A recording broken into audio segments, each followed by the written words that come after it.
അഖിൽ മാരാർ ഇവിടെ പറയുന്നത്. ഒറ്റപ്പെട്ട സംഭവം, ഒറ്റപ്പെട്ട നൂറുകണക്കിന് ആയിരക്കണക്കിന് സംഭവങ്ങളാണ് അഖിൽ മാരാർ ഇന്ത്യയിൽ നടന്നുകൊണ്ടിരിക്കുന്ന സമയത്ത് ആ ഒരു ഇഷ്യൂ ഉണ്ടായിരുന്നു. പക്ഷേ അത് കഴിഞ്ഞു, ഇന്ത്യക്ക് സ്വാതന്ത്ര്യം കിട്ടി.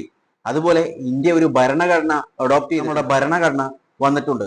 ഇതൊന്നും മാരാർ അറിഞ്ഞിട്ടില്ലേ? അല്ലെങ്കിൽ ഒരു സ്ഥലത്ത് പറയുമ്പോൾ അതിന്റെ ഓപ്പോസിറ്റ് ആയിട്ട് നിൽക്കുന്ന ആളുടെ പൾസ് മനസ്സിലാക്കാൻ ശ്രമിക്കുക. കാരണം ഇത് കേരളമാണ്, ഇവിടെ മലയാളികളാണ് ഉള്ളത്. താങ്കൾ ഈ പറഞ്ഞ കാര്യങ്ങളൊക്കെ അങ്ങ് യു പിയിലോ ബീഹാറിലോ പോയി പറഞ്ഞു കഴിഞ്ഞാൽ ഒരുപക്ഷെ കയ്യടി ലഭിച്ചേക്കാം. പക്ഷേ ഇതാണ് യഥാർത്ഥ വെള്ളപൂശൽ. നന്നായിട്ട് പൂശിക്കോളൂ കേട്ടോ. അഖിൽ മാരാറിന് ചരിത്രബോധമുണ്ട്. പക്ഷേ ഈ സംഘിക്കൂട്ടത്തിൽ കടന്നു കയറി കഴിഞ്ഞാൽ പിന്നെ എന്ത് വില കൊടുത്തിട്ടും എന്ത് പൊട്ടത്തരം പറഞ്ഞിട്ടും എന്ത് മണ്ടത്തരം പറഞ്ഞിട്ടായിരുന്നാലും ശരി, വെള്ള പൂശി കൊടുക്കുക എന്നുള്ളത് മാത്രമാണ്. അതിനുള്ള ഉത്തമ ഉദാഹരണമാണ് സാബു ജേക്കബും അതുപോലെ ഇപ്പോൾ അഖിൽ മാരാറും. സാബു ജേക്കബ് കുറച്ച് ദിവസങ്ങൾക്ക് മുൻപ് NDA, അതായത് 2020 NDA ജോയിൻ ചെയ്തിട്ടുണ്ടായിരുന്നു. അപ്പോൾ അതിനുശേഷം സാബു ജേക്കബ് കൊടുത്തിട്ടുള്ള 1-2 ഇന്റർവ്യൂസ് ഒട്ടത്തരം പറഞ്ഞ് വെളുപ്പിച്ചെടുക്കാനാണ് അയാൾ ശ്രമിച്ചുകൊണ്ടിരിക്കുന്നത്. അതായത് സെൻട്രൽ ഗവൺമെന്റിനെ പല കാര്യങ്ങളും പറഞ്ഞ് വെളുപ്പിച്ചെടുക്കാനാണ് ശ്രമിച്ചുകൊണ്ടിരുന്നിട്ടുണ്ടായിരുന്നത്. ഇപ്പോൾ അതാ അഖിൽ മാരാരും രംഗത്ത് വന്നിട്ടുണ്ട്. കേട്ടു നോക്കാം. സോഷ്യൽ മീഡിയയിൽ ഏറ്റവും കൂടുതൽ ചർച്ചയാവുന്ന ഒന്നാണ് ബീഫ് കഴിക്കുന്നതിനെ കുറിച്ചാണ് ചർച്ച നടക്കുന്നത്. അപ്പം പൊതുവെ BJP പാർട്ടി എന്ന് പറയുമ്പോൾ തന്നെ അതിൻ്റെ അത് ബീഫ് കഴിക്കാൻ പാടില്ല, പശു നമ്മളെ അമ്മേനെ പോലെ കരുതണം എന്നൊരു സംസാരമുണ്ട്. അതുകൊണ്ട് തന്നെ അഖിലേട്ടനോട് ചോദിക്കണം, അഖിലേട്ടൻ ബീഫ് കഴിക്കാറുണ്ടോ? ഈ ഒരു കാര്യത്തിനെ കുറിച്ച് അഖിലേട്ടൻ്റെ അഭിപ്രായം എന്താണ്? നിങ്ങളുടെ ഒരു അബദ്ധധാരണയാണ്. BJPക്കാർ ബീഫ് നിങ്ങളെന്ന് പറയുന്നത് പശുവിനെ കഴിക്കാത്ത ഒരുപാട് പേരെ എനിക്കറിയാം. എൻ്റെ അമ്മായിയമ്മ ഒരു BJPക്കാരിയല്ല, ഒരു കോൺഗ്രസ്സുകാരിയാണ്. അവർ ബീഫ് കഴിക്കാറില്ല. അത് പശുവിനെ കഴിക്കാറില്ല. അല്ലാതെ ഇപ്പം ഞാൻ ഒരുപാട് പോത്തും ബീഫും ഒക്കെ കഴിച്ചുകൊണ്ട് യൂറിക് ആസിഡ് കൂടി മരുന്ന് കഴിച്ചുകൊണ്ടിരിക്കുന്ന ഒരാളാണ്. അപ്പം ശാരീരികമായിട്ടുള്ളത് മാറ്റി വെച്ച് കഴിഞ്ഞാൽ ആഹാരം എന്ന് പറയുന്നത് സ്വാതന്ത്ര്യമാണ്. ഇവിടെ എൻ്റെ അറിവിൽ അതൊക്കെ ഇവിടെ അനാവശ്യമായിട്ടുണ്ടാക്കുന്ന കുറേ വിവാദങ്ങളാണെന്നേ. ഇപ്പോൾ എൻ്റെ അറിവിൽ എങ്ങനെ എവിടെ പോയിട്ടാണ് നിങ്ങൾ ബീഫ് കഴിക്കുന്നത്? ഏതെങ്കിലും ഹോട്ടലിൽ പോയിട്ട് BJPക്കാർ പറഞ്ഞിട്ടുണ്ടോ ഇവിടെ ബീഫ് കഴിക്കരുതെന്ന്? ഉത്തരേന്ത്യയുടെ കൾച്ചർ വേറെയാണ്, നിങ്ങൾ അത് മനസ്സിലാക്കുക. അതായത് എവിടെയെങ്കിലും പോയി പറഞ്ഞിട്ടുണ്ടോ? കഴിഞ്ഞ മാസം UK വരെ പോയിട്ട് പ്രശ്നമുണ്ടാക്കിയിട്ടുണ്ട് ഈ സംഘിക്കൂട്ടങ്ങൾ. അവിടെ ബീഫ് മെനുവിൽ കണ്ടപ്പോൾ പ്രശ്നമുണ്ടാക്കി, നല്ല തല്ല് തിരിച്ചു കിട്ടിയിട്ടുണ്ട്, അത് വേറെ കാര്യം. പക്ഷേ അതുപോലുള്ള കാര്യങ്ങൾ ഇവിടെ നടക്കുന്നുണ്ട്. കേരളമല്ല ഇന്ത്യ, അങ്ങ് നോർത്ത് ഇന്ത്യയിൽ ബീഫ് കഴിച്ചതിന് തല്ലി കൊന്നിട്ട് വരെയുണ്ട്. UPയിലും മധ്യപ്രദേശിലൊക്കെ ആയിട്ട് ഒരുപാട് ഇഷ്യൂസ് ബീഫുമായി റിലേറ്റഡ് ആയിട്ട് നടക്കുന്നുണ്ട്. നീ ഈ കേരളത്തിൽ ഉള്ള സാധനമല്ല, അങ്ങ് നോർത്ത് ഇന്ത്യയിലേക്ക് പോയി നോക്കണം, എന്നാലേ ഇന്ത്യയിലെ യഥാർത്ഥ സിറ്റുവേഷൻ മനസ്സിലാവുകയുള്ളൂ. 1857 ഒന്നാം സ്വാതന്ത്ര്യ സമരത്തിൽ തോക്കേന്തിയ ബ്രിട്ടീഷുകാരനോട് പോരാടിയ ഒരു ജനതയുടെ പ്രധാനപ്പെട്ട പ്രശ്നമെന്ന് പറയുന്നത് അന്ന് പശുവിൻ്റെ നെയ്യ് പുരട്ടിയ തിര കടിച്ചു വലിക്കാൻ വേണ്ടി ഹിന്ദുക്കളോട് ആവശ്യപ്പെട്ടതും പന്നിയുടെ നെയ്യ് പുരട്ടിയ തിര കടിച്ചു വലിക്കാൻ വേണ്ടി മുസ്ലിങ്ങളോട് ആവശ്യപ്പെട്ടതുമാണ്. അതായത് പശുവിൻ്റെയും പന്നിയുടെയും പേരിൽ 1857 ബ്രിട്ടനെതിരെ പോരാടിയ ഒരു ജനതയുള്ള ഒരു പ്രദേശത്ത് 2000 കേട്ടില്ലേ? ഈ BJPയിലൊക്കെ കയറിയ ആൾക്കാർ, അല്ലെങ്കിൽ NDA BJP സഖ്യത്തിൽ കയറിയ ആൾക്കാർ, അവരൊക്കെ ഈ ഹിസ്റ്ററിയിലേക്കാണ് പോവുക. എന്താണെന്നറിയില്ല, അവർക്കൊക്കെ ഹിസ്റ്ററിയാണ് പിന്നീട് ഇത്. കറണ്ട് സിറ്റുവേഷൻസ് കാര്യമായിട്ട് ഇടപെടില്ല. അവർക്കൊക്കെ ഹിസ്റ്ററിയിലേക്ക് പോകണം. ഒന്നെങ്കിൽ നെഹ്റുവിനെ പറയും, ഇല്ലെങ്കിൽ മുഗളിനെ പറയും. അങ്ങനെ ആ ഒരു ഇതിലേക്കാണ്. ഇപ്പോൾ ഈ പറഞ്ഞത് അഖിൽ മാരാർ പറഞ്ഞത് ശരിയായ ഒരു കാര്യം തന്നെയാണ്. ആ സമയത്ത് ആ ഒരു ഇഷ്യൂ ഉണ്ടായിരുന്നു. പക്ഷേ അത് കഴിഞ്ഞു, ഇന്ത്യക്ക് സ്വാതന്ത്ര്യം കിട്ടി. അതുപോലെ ഇന്ത്യ ഒരു ഭരണഘടന അഡോപ്റ്റ് ചെയ്തിട്ടുണ്ട്. ആ ഭരണഘടനയിൽ ഒരുപാട് ആർട്ടിക്കിൾ ഉണ്ട്. അതിൽ ഒന്നാണ് ഫണ്ടമെന്റൽ റൈറ്റ് എന്ന് പറയുന്നത്. ഫണ്ടമെന്റൽ റൈറ്റിൽ ആർട്ടിക്കിൾ 19 ഒക്കെ ഉണ്ട്. 19, 25, ആർട്ടിക്കിൾ 21, അങ്ങനെ ഒരുപാട് ആർട്ടിക്കിൾസ് ഈ ഭരണഘടനയിൽ പറഞ്ഞിട്ടുണ്ട്.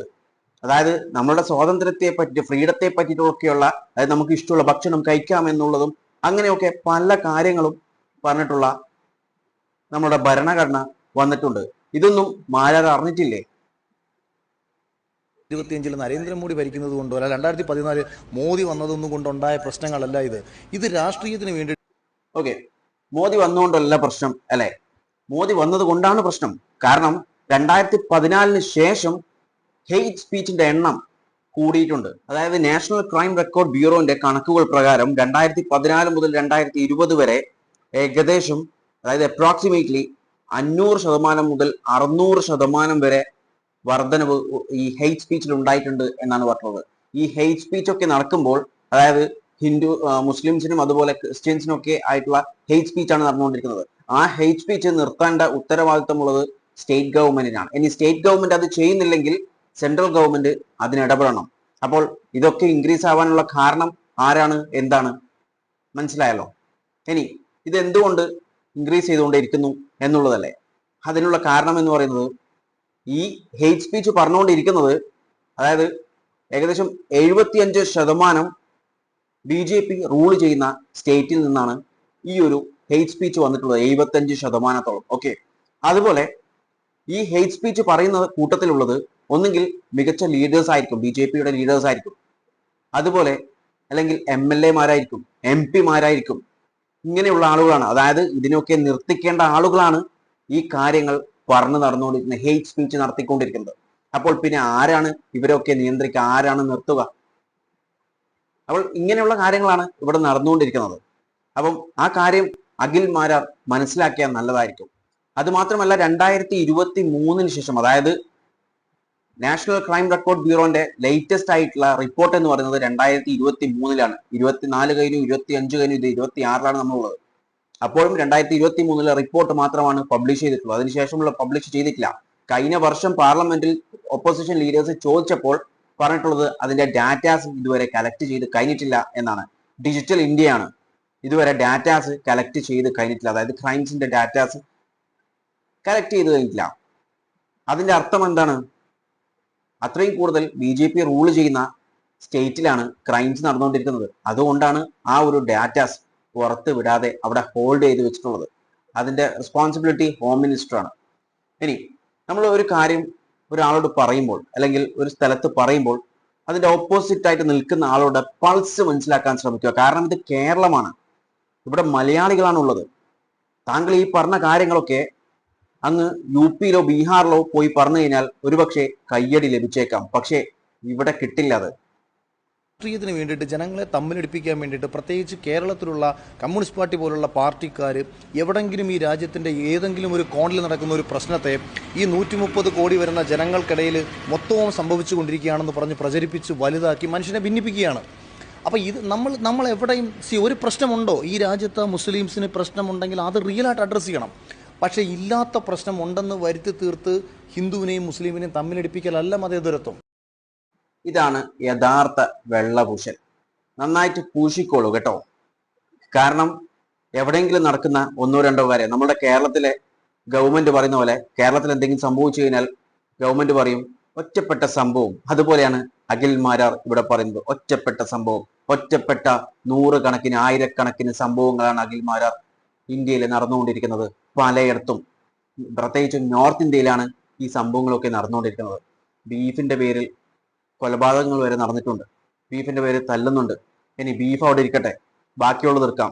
തലയെ തൊപ്പി കണ്ടു കഴിഞ്ഞാൽ തല്ലും, ഹിജാബ് കണ്ടു കഴിഞ്ഞാൽ അവിടെയും പ്രശ്നം. ഇനി ജയ് ശ്രീറാം വിളിച്ചിട്ടില്ലെങ്കിൽ അതിനും പ്രശ്നം. അങ്ങനെ ഓരോത്തിനും പ്രശ്നങ്ങളാണ്. മുസ്ലിങ്ങളെ കാണുമ്പോൾ പ്രശ്നങ്ങളാണ് നടന്നുകൊണ്ടിരിക്കുന്നത്. അതുപോലെ ഇപ്പോൾ ഒരു 2-3 വർഷത്തിനുള്ളിലായിട്ട് ക്രിസ്ത്യാനികൾക്കും എതിരെ പ്രശ്നങ്ങൾ നടന്നുകൊണ്ടിരിക്കുന്നത്. ക്രിസ്മസ് അലങ്കോലപ്പെടുത്തിക്കൊണ്ടിരിക്കുന്നുണ്ട്. അതുപോലെ ചാപ്പൽസിലൊക്കെ കൺവേർഷൻ നടക്കുന്നു എന്ന് പറയും. ചിലയിടത്ത് കൺവേർഷൻ നടക്കുന്നുണ്ടാവും, അവിടെ ഇടപെടണം. പോസ്റ്റ് കൺവേർഷൻ ആണെങ്കിൽ അവിടെ ഇടപെടണം. പക്ഷേ എല്ലായിടത്തും കൺവേർഷൻ ആണെന്നും പറഞ്ഞിട്ട് അവിടെ പോയി ഒരു പ്രശ്നം ഉണ്ടാക്കുക, അവിടുത്തെ പ്രീസ്റ്റിനെയും ആൾക്കാരെയും ഒക്കെ മർദ്ദിക്കുക, ഇതൊക്കെയാണ് ഇന്ത്യയിൽ നടന്നുകൊണ്ടിരിക്കുന്നത്. ഒറ്റപ്പെട്ട സംഭവമല്ല മാരാ. നിങ്ങൾ ഈ പറയുന്ന പോലെ എവിടെയെങ്കിലും നടക്കുന്ന ഒരു കാര്യം ഇവിടെ കൊണ്ടുവന്ന് ജനങ്ങളെ തമ്മിൽ തല്ലിക്കാൻ നോക്കിയാൽ, ജനങ്ങളെ തമ്മിൽ തല്ലിക്കാൻ ശ്രമിച്ചുകൊണ്ടിരിക്കുന്നത് ആരാണെന്ന് മലയാളികൾക്ക് ബുദ്ധിയുള്ള മലയാളികൾക്ക് നന്നായി അറിയാം. അഖിൽ മാരാർ ഇവിടെ പറഞ്ഞ വേറൊരു കാര്യം എന്ന് പറയുന്നത്, മുസ്ലിങ്ങൾക്ക് ഒരു പ്രശ്നമുണ്ടെങ്കിൽ അത് റിയൽ ആയിട്ട് അഡ്രസ്സ് ചെയ്യണം. ഇത് അഡ്രസ്സ് ചെയ്യേണ്ടത് ആരാണ്? അതായത് നമ്മളുടെ ഫണ്ടമെന്റൽ റൈറ്റിലേക്ക് കടന്നു കയറുമ്പോൾ, അതായത് ഇപ്പോൾ മുസ്ലിങ്ങളുടെ ഫണ്ടമെന്റൽ റൈറ്റിലേക്ക് കടന്നു കയറുന്നുണ്ടെങ്കിൽ ആ കടന്നു കയറ്റം നിർത്തേണ്ടത് ആരാണ്? സ്റ്റേറ്റ് ഗവൺമെന്റ് ആണ്. ഇനി ആ സ്റ്റേറ്റ് ഭരിക്കുന്നത് BJP ആണ്. ആ സ്റ്റേറ്റ് ഗവൺമെന്റ് അതിൽ ഇടപെടുന്നില്ല. ഞാൻ ആദ്യം പറഞ്ഞ കാര്യമാണ്, ഇടപെടുന്നില്ല. അങ്ങനെ ഇടപെടുന്നില്ലെങ്കിൽ സെൻട്രൽ ഗവൺമെന്റ് അവിടെ ഇടപെടണം. കാരണം രണ്ടും ബോത്ത് ആർ BJP പാർട്ടിയാണ്, NDA BJP പാർട്ടിയാണ് നിൽക്കുന്നത്. അപ്പം സെൻട്രൽ ഗവൺമെന്റ് അവിടെ ഇടപെടണം, പക്ഷെ ഇടപെടുന്നില്ല. കാരണം എന്താണ്? മൗനമായി സമ്മതം നൽകിയിട്ടുണ്ട്. എന്ത് വേണമെങ്കിലും ചെയ്തോളൂ, ഒരു പ്രശ്നവുമില്ല, ആരും ചോദിക്കില്ല. കാരണം ഇതിൽ ചെയ്യുന്ന പലരും ലീഡേഴ്സാണ്.